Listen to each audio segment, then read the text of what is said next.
गणपतये नमः। विकटोत्कटसुन्दरदन्तिमुखं भुजगेन्द्रसुसर्पगदाभरणं गजनीलगजेन्द्र गणाधिपतिं प्रणतोऽस्मि विनायकहस्तिमुखम्।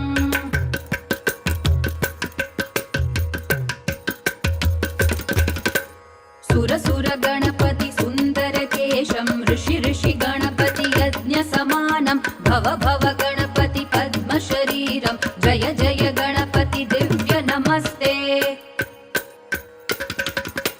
गजमुखवक्त्रं गिरिजापुत्रं गणगुणमित्रं गणपतिमीशप्रियं गणपतिमीशप्रियं गणपतिमीशप्रियं। करधृतपरशुं कङ्कणपाणिं कवलितपद्मरुचिं सुरपतिवन्द्यं सुन्दरनृत्यं सुरचितमणिमकुटं प्रणमत देहं प्रकटिततालं षड्गिरितालमिदं तत्तत् षड्गिरितालमिदं तत्तत् षड्गिरितालमिदम्।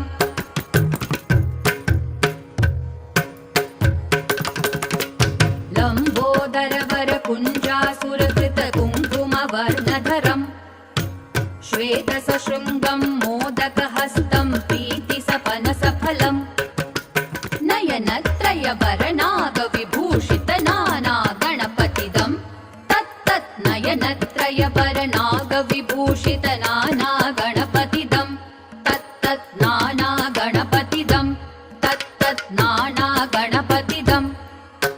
धवलित जलधर धवलित चन्द्रं फणिमणिकिरण विभूषित खड्गं तनु तनु विषहर शूलकपालं हर हर शिव शिव गणपतिमभयं कटतट विगलित मद जल जलधित गणपति वाद्यमिदं कटतट विगलित मद जल जलधित गणपति वाद्यमिदं तत्तद् गणपति वाद्यमिदं तत्तद् गणपति वाद्यमिदम्। ताकड़तक तारिगड़तक ताकशुं ताकड़तक तारिगड़तक तारिगड़तक ताम तारिगड़तक ताम तारिगड़तक तारिगड़तक ताम तारिगड़तक ताम तारिगड़तक तारिगड़तक तारिगड़तक तारिगड़तक